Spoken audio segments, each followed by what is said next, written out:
तो कैसे हैं आप सभी लोग दोस्तों। मेरा नाम है अनुराग सर और फाइनली काफ़ी दिनों के बाद मैंने वापसी की। वैसे कायदे से कहना चाहिए दिन नहीं महीने लग गए मुझे। हाँ क्या करूँ, ये पिछले महीने बहुत ज़्यादा भारी थे मुझ पर। वैसे कायदे से कहना चाहिए सभी लोगों के ऊपर। नहीं नहीं डोंट वरी, मुझे कोरोना वायरस नहीं हुआ था। पिछले महीने इतने सारे एग्ज़ाम्स एक साथ फंस गए कि मैं उनमें बिज़ी हो गया।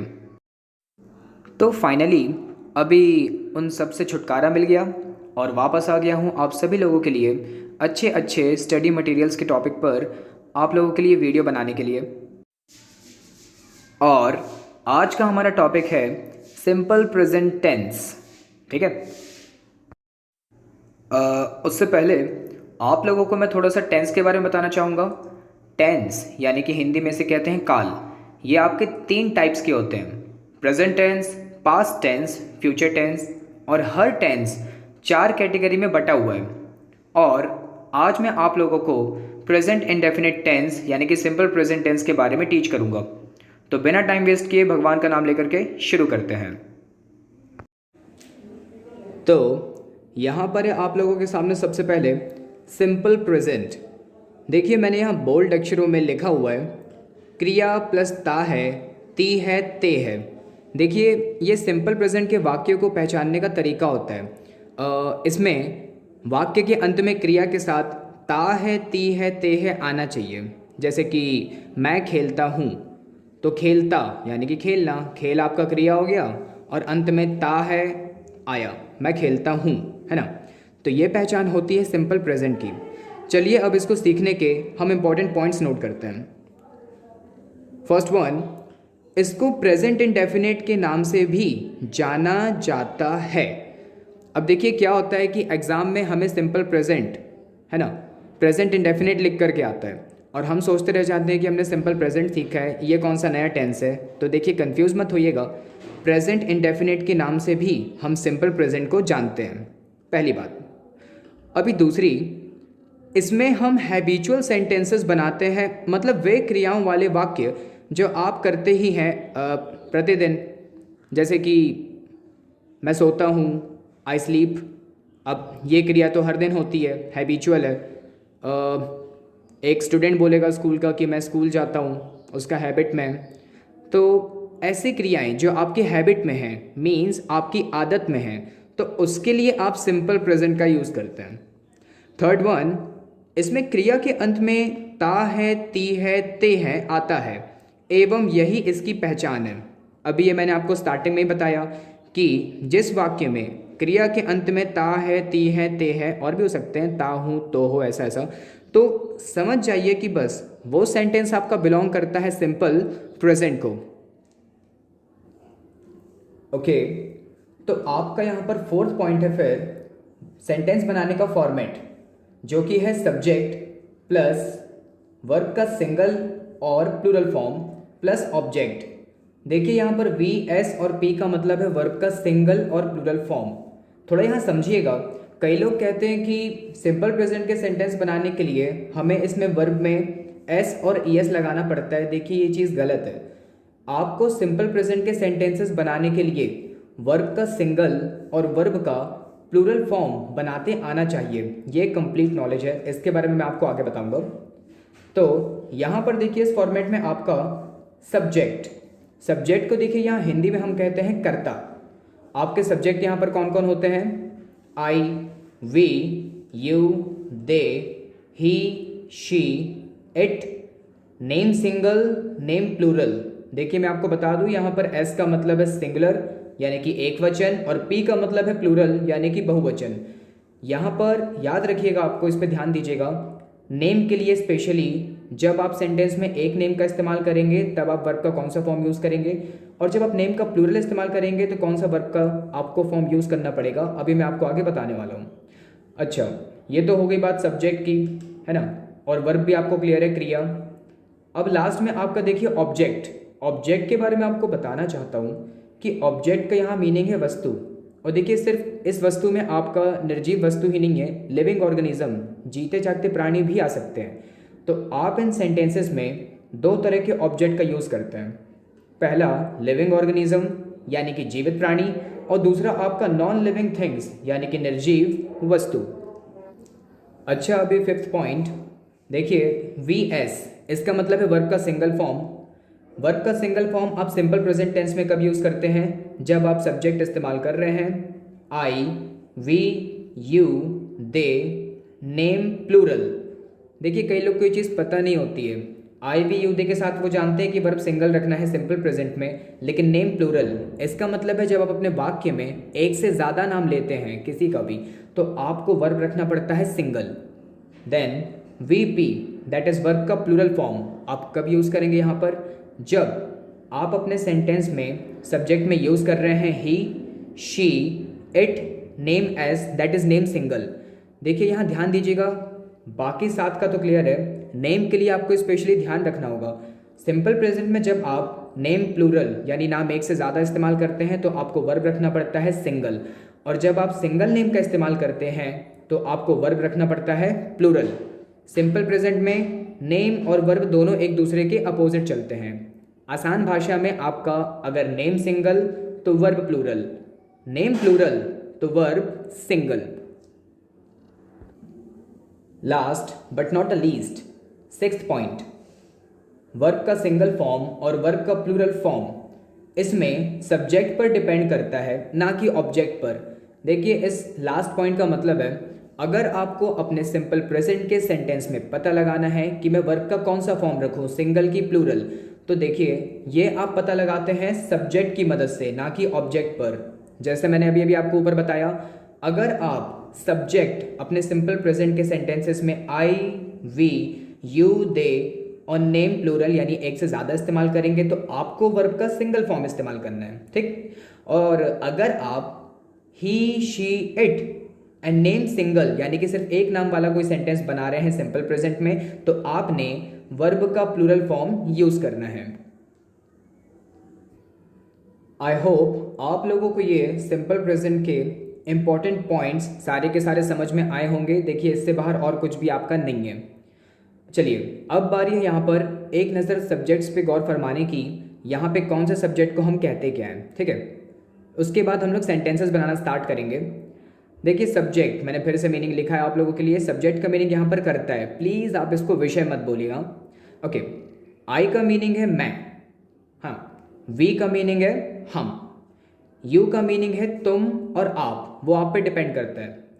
दे का मीनिंग है यहाँ पर वे, वहाँ में एक की मात्रा वे। ही का मीनिंग है यहाँ पर वह, पुरुष के लिए यानी कि मेल के लिए। शी का मीनिंग भी आपका वह होता है लेकिन स्त्री के लिए, मीन्स फीमेल। लास्ट है फिर यहाँ पर आपका इट। यहाँ पर इसका मीनिंग यह मैंने लिखा हुआ है। देखिए इट का यूज़ आप करते हैं किसी स्थिति या अवस्था को दर्शाने के लिए। अभी मैं आपको सेंटेंस बना के दिखाऊंगा तो आपको वहाँ पर इट का यूज़ करते हुए दिखाऊंगा। नेम देखिए मैंने यहाँ सब्जेक्ट में नहीं लिया क्योंकि नेम की कोई लिमिट ही नहीं होती है। किसी भी person, place, thing, animal, bird, आप किसी का भी नेम ले सकते हैं, ठीक है। हाँ, तो अभी मुझे आपको जितना पढ़ाना था वो तो मैंने आप लोगों को पढ़ा दिया। अभी यकीन आप लोगों को तभी आएगा जब मैं आप लोगों को सेंटेंस बना के दिखाऊंगा, है कि नहीं, सबूत के तौर पर। अच्छा, सेंटेंस बनाने से पहले आप लोगों को मैं कुछ बताना चाहता हूँ।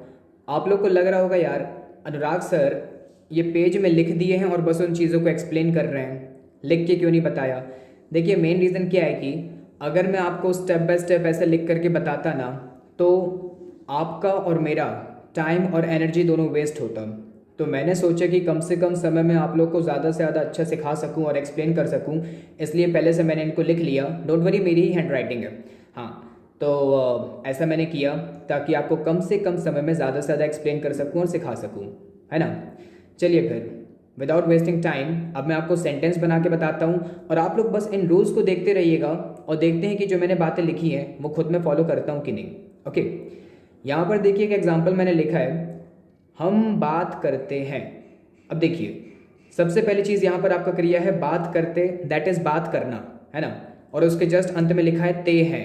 और देखिए मैंने आपको बताया था वाक्य के अंत में क्रिया के साथ, क्रिया आपका हो गया बात करते, दैट इज़ बात करना, अंत में ते है, ती है, ऐसा आना चाहिए, ठीक है। अब हमारी नज़र जाएगी इसके फॉर्मेट पर। वाक्य तो आपने पहचान लिया सिंपल प्रेजेंट का है।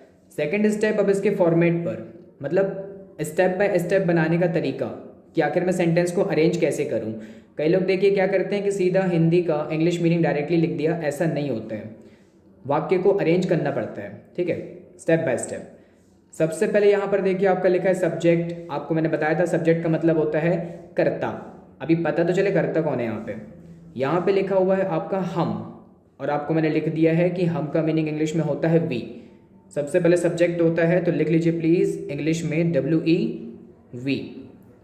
देन आपका सेकंड स्टेप है वर्ब का सिंगल या वर्ब का प्लूरल फॉर्म। अब मैं इनमें से कौन से फॉर्म का इस्तेमाल करूं? अपने मन से देखिए, आप कोई भी फॉर्म नहीं रख सकते हैं। अभी मैंने आपको बताया था 6th पॉइंट में कि वर्ब का सिंगल या वर्ब का प्लूरल फॉर्म आपका डिपेंड करता है सब्जेक्ट पर, यानी कि कर्ता पर। कर्ता आपका था वी। अभी मैंने आपको नोट यहाँ पर करवा दिया है आपके ये 5th पॉइंट में कि I we you they name plural. देखिए वी लिखा हुआ है, अगर आपने सब्जेक्ट में वी का इस्तेमाल किया है तो आपको यूज़ करना पड़ेगा वर्ब का सिंगल फॉर्म, यानी हम यहाँ पर वर्ब का सिंगल दैट इज़ एक वचन वाला रूप इस्तेमाल करेंगे, है ना, फर्स्ट फॉर्म भी कह सकते हैं आप। अभी यहाँ वर्ब है क्या? बात करते, यानी कि बात करना। बात करने को इंग्लिश में बोलते हैं टॉक, ठीक है। तो बस कहाँ गया, हाँ, सब्जेक्ट आपका वी हो गया, फुर्सत। वर्ब का सिंगल फॉर्म आप रख देंगे यहाँ पर टॉक, ओके। इसी के साथ आपका सेंटेंस यहाँ पर कंप्लीट। ऑब्जेक्ट तो यहाँ पर कुछ है नहीं, हम वी बात करते, बात करना टॉक, वी टॉक, इस फॉर्मेट के अकॉर्डिंग आपका सेंटेंस यहाँ पर कंप्लीट। और देखिए एक बहुत ही छोटी सी बात आपको बताना चाहता हूँ, जब भी आपका वाक्य खत्म होता है हिंदी में तो हम लगाते हैं पूर्ण विराम, और जब इंग्लिश में आपका सेंटेंस फिनिश होता है तो आप लास्ट में लगाते हैं फुल स्टॉप। छोटी छोटी बातें हैं लेकिन ध्यान देना बहुत ज़रूरी है, ओके। तो फिर से आप लोगों का टाइम मैंने बचाते हुए कुछ यहाँ पर एग्जांपल्स में हिंदी में सेंटेंसेस लिख लिए हैं सिंपल प्रेजेंट के, और फिर इनको मैं इंग्लिश में कन्वर्ट करके दिखाऊंगा आप लोगों को। और देखिए अगर इन सेंटेंसेस को आपने कन्वर्ट कर लिया तो समझ लीजिए सिंपल प्रेजेंट कि आप कोई भी सेंटेंसेस इजीली बना सकते हैं, ओके। एक एग्जाम्पल मैंने लिखा है वह बांसुरी बजाता है। आपको देखिए एक बात मैं बता दूं, बांसुरी आपका म्यूजिकल इंस्ट्रूमेंट है, तो किसी भी तरह का म्यूजिकल इंस्ट्रूमेंट जब आप बजाते हैं मतलब आप उससे प्ले कर रहे हैं, तो बजाने के लिए इंग्लिश में आप यहाँ पर यूज करेंगे प्ले। लिख देता हूँ यहाँ पर,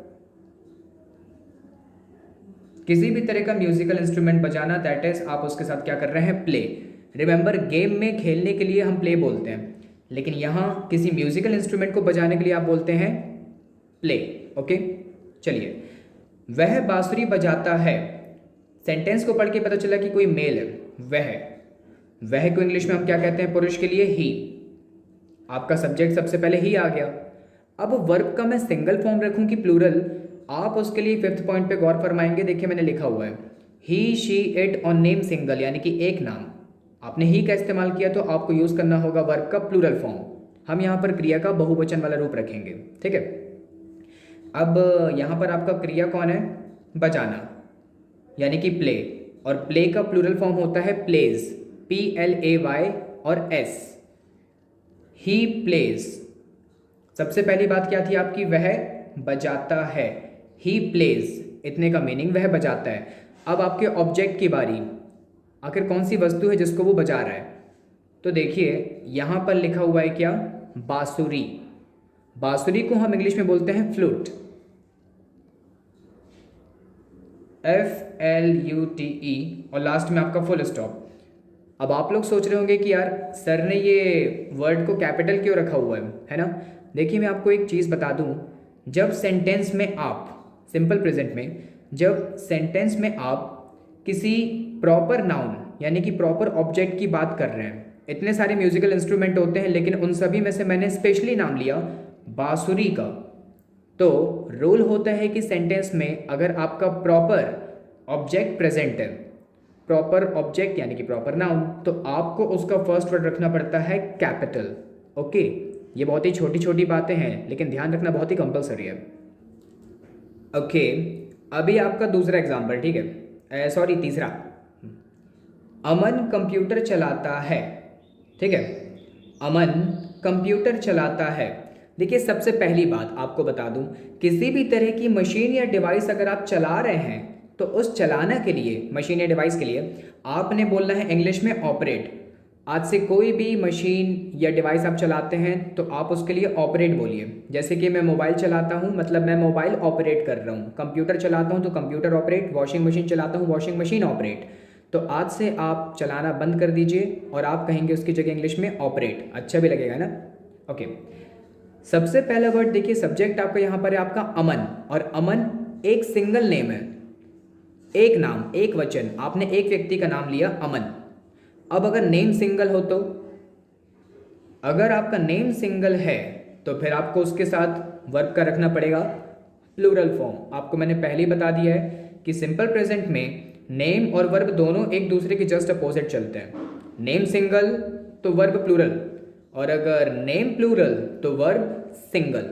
चलिए, अमन आपका सब्जेक्ट है, सिंगल नेम, AMAN। रिमेंबर, ये भी एक छोटी सी बात है कि सेंटेंस का जो पहला वर्ड होता है उसका सबसे पहला alphabet capital. Rules means rules. फिर क्या यार, हाँ, आपने सब्जेक्ट इस्तेमाल कर लिया, सब्जेक्ट आपका सिंगल नेम था, तो सिंगल नेम के साथ आपने रखना है वर्ब प्लूरल, यानी कि क्रिया का बहुवचन वाला रूप। अभी यहाँ पर वर्ब क्या है, देखिए चलाना, और आप कंप्यूटर चला रहे हैं, कंप्यूटर एक मशीन है। तो अभी मैंने आपको बताया किसी भी मशीन या डिवाइस को चलाने के लिए आपने चलाना के लिए यूज़ करना है ऑपरेट, और देखिए प्लूरल फॉर्म करना है। आपको मैं बता दूं, किसी भी स्पेलिंग में लास्ट में अगर ई आ रहा हो तो बस उसको प्लूरल बनाने के लिए सिर्फ लास्ट में एस अटैच कर दीजिए। तो अमन चलाता है, इंग्लिश में हो जाएगा अमन ऑपरेट्स। देखिए मैं तो फॉर्मेट का यूज़ कर रहा हूँ। अमन सब्जेक्ट, फिर वर्ब का सिंगल या प्लूरल फॉर्म, ये मुझे पता चला सब्जेक्ट की मदद से। मैंने आपको कई बार बता दिया कि सब्जेक्ट आपका यहाँ पर ये रहे सारे, नेम सिंगल है आपका अमन, तो वर्ब प्लूरल, ऑपरेट्स, सब आपके सामने है इस पेज में। देन देखिए आपका ऑब्जेक्ट भी है इस बार, कंप्यूटर है ना। तो कंप्यूटर को तो हम इंग्लिश में कंप्यूटर ही बोलते हैं। एक छोटे से नॉलेज की बात, कंप्यूटर को हिंदी में संगणक कहा जाता है। जी हाँ, संगणक, लेकिन इतनी खतरनाक हिंदी कोई बोलता नहीं है, सब नॉर्मली कंप्यूटर बोलते हैं, इसलिए हम कंप्यूटर ही लिखेंगे। अमन ऑपरेट्स कंप्यूटर। प्लीज़ मैं आप लोग को बता दूं कि इसका फर्स्ट वर्ड में कैपिटल नहीं करने वाला। कंप्यूटर आप लोग का कॉमन नाउन है। कंप्यूटर भी अलग अलग तरह के होते हैं, वो super computer, micro computer, mini computer, है ना। मैंने प्रॉपर मेंशन नहीं किया कि मैं कौन सा चलाता हूँ, लेकिन सब में कॉमन है कंप्यूटर। कॉमन नाउन का वर्ड कभी भी पहला वाला, यानी कि वर्ड का पहला अल्फ़ाबेट कभी कैपिटल नहीं होता। ओके, देन इसको देखिए, ध्यान से देखिएगा। संजय और सुशील नृत्य सिखाते हैं। सब्जेक्ट पे थोड़ा गौर फरमाइए, आपके एक नहीं, यहाँ पर इस बार दो दो नाम है, यानी कि एक से ज़्यादा नाम। संजय और सुशील, एक से ज़्यादा नाम का इस्तेमाल किया आपने। अब देख लीजिए, मैंने लिखवाया है कि अगर नेम प्लूरल है, यानी नाम आप एक से ज़्यादा इस्तेमाल करते हैं, तो आपको यहाँ वी का एस, दैट इज़ वर्ब का सिंगल फॉर्म इस्तेमाल करना पड़ेगा।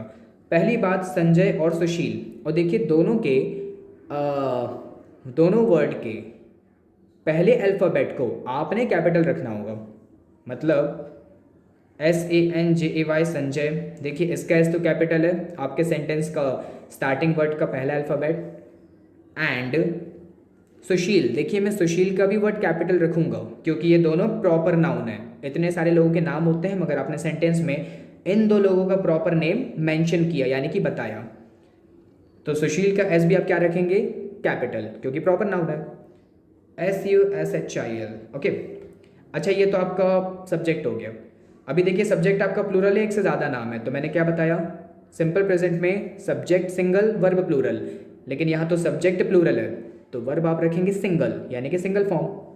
अब यहाँ वर्ब आपका है क्या, सिखाते, यानी कि सिखाना। देखिए सिखाने को इंग्लिश में बोलते हैं टीच, जैसे मैं अभी आप लोग को सिखा रहा हूँ, मैं आप लोग को टीच कर रहा हूँ, तो यहाँ पर भी सिखाने के लिए आप इंग्लिश में बोलेंगे टीच, TEACH। ओके, प्लीज़ इसमें ES मत लगाइएगा क्योंकि नेम सिंगल नहीं है, एक से ज़्यादा है। अच्छा, अभी आपका ऑब्जेक्ट, देखिए ये आपका इनडायरेक्ट ऑब्जेक्ट है। क्या क्या सिखाते हैं वो लोग, नृत्य, तो नृत्य को हम इंग्लिश में बोलते हैं डांस। तो आप यहाँ पर लिख देंगे DANCE, डांस। प्लीज़ कंफ्यूज मत होइएगा कि सर आपने दो दो वर्ब को एक साथ क्यों लिखा हुआ है। डांस का मीनिंग सिर्फ वर्ब नहीं होता कि नृत्य करना, डांस का मीनिंग होता है केवल नृत्य, यानी कि आपका नाउन। जी हाँ, इनडायरेक्ट ऑब्जेक्ट का काम कर रहा है यहाँ पर। पढ़ के देखिए, Sanjay and Sushil teach dance. Subject आपका प्लूरल, तो वर्ब आपने रखना पड़ेगा single. All things are according to your rules. चलिए नेक्स्ट सेंटेंस को देखते हैं। लिखा है वह पौधों को पानी देती है। सेंटेंस को पढ़ के पता चल गया फीमेल है, तो वह के लिए आपने इस्तेमाल करना है शी। देखिए हम लोग हिंदी में ना एक तो अशुद्ध वाक्य बोलते हैं, इसलिए प्रॉपर इंग्लिश में बना नहीं पाते हैं। हम लोग कहते हैं वो पौधों को पानी देती है, तो गलत है, वो इज़ रॉन्ग। हमें कहना चाहिए कायदे से वह। ठीक है। अच्छा एक चीज़ और, पानी देना, पानी देता, पानी देना, पौधों को पानी देना, इंग्लिश में पानी देना को इंग्लिश में कहते हैं वाटर। आपको लग रहा होगा सिर्फ वाटर का मीनिंग पानी होता है, लेकिन नहीं। देखिए आपको सेंटेंस बना के दिखाता हूँ और पढ़ने में भी अच्छा लगेगा। वह पौधों को पानी देती है, वह सब्जेक्ट आपका हो गया। वर्ब चाहिए मुझे।